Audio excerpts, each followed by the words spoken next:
Сайн байна уу? За энэ удаагийн хичээлээр хэдүүлээ нэг сонирхолтой өгүүлбэртэй бодлого бодож үзье. За бодлогыг үзэхээс өмнө өөрөө нэг бодоод үзээрэй. Өөрийгөө нэг сориод бодолтоо хийснийхаа дараа бодолтоо үзээд за тэгээд тулгаад явбал одоо маш сайн хөгжин шүү.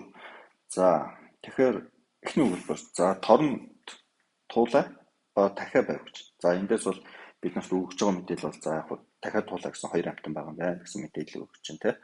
За торон дэх амттын толгой 50, за хөлийн тоо бол 140 гэсэн мэдээлэл байна. За тэгвэл одоо хідэн дахиад хідэн туулаа байгаа вэ гэсэн ийм бодлого байна.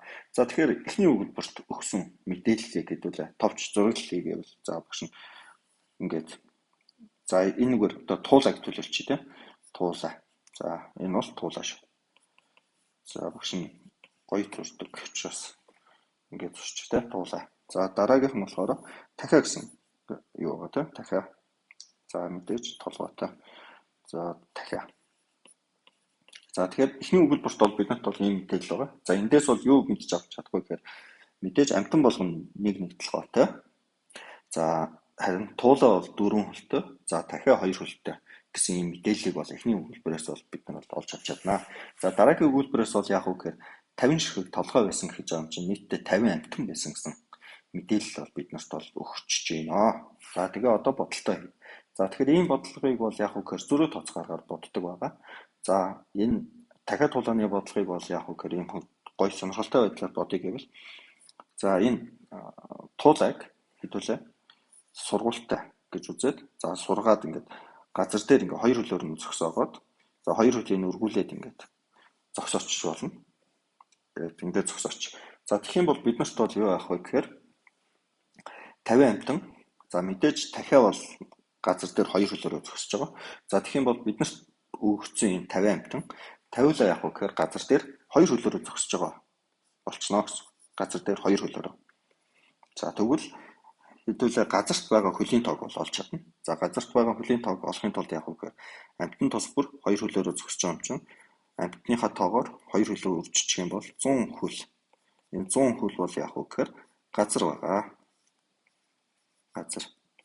За тэгээд юугаа зүрэг олчих. За нийт бол 140 хөл байгаа гэсэн. За тэгвэл 140-оос газар байгаа 100-аа хасчвал 40 хөл бол яг үгээр энэ бол дутантай. За энэ дутсан 40 хөл хаана байгаа вэ гэхээр мэдээж туулааны өргөсөн агаарт байгаа хөлнүүд гэсэн үг шүү дээ тий. Багш нь за энэ улаанаар хөлийг нь туулааны өргөсөн хоёр хөлийг улаанаар дутчих. За тэгвэл энэ нэг бол яг үгээр за агаарт байгаа гэж бичиж. Агаарт. За агаарт бол 40 хөл өргөөтэй байх нэ. За тэгвэл хэн хөл өргөсөн бэ? Хэдэн хөл өргөсөн бэ гэдгийг бид нар бол мэдж байгаа. Мэдээж туулай. Нэг туулай. Хоёр хөл өргөсөн шүү дээ тийм. Хоёр хөл агаарт өргөсөн ба. За тэгвэл 40 хөлөө хоёр тугаачвал 20 гэсэн тоо гараад байна. За энэ 20 гэдэг бол юу вэ гэхээр нэг туулааны одоо тоо шүү дээ. Тэгэхээр өөрөөр хэлбэл нийт 20 туулай. 20 туулай байсан байх нэ.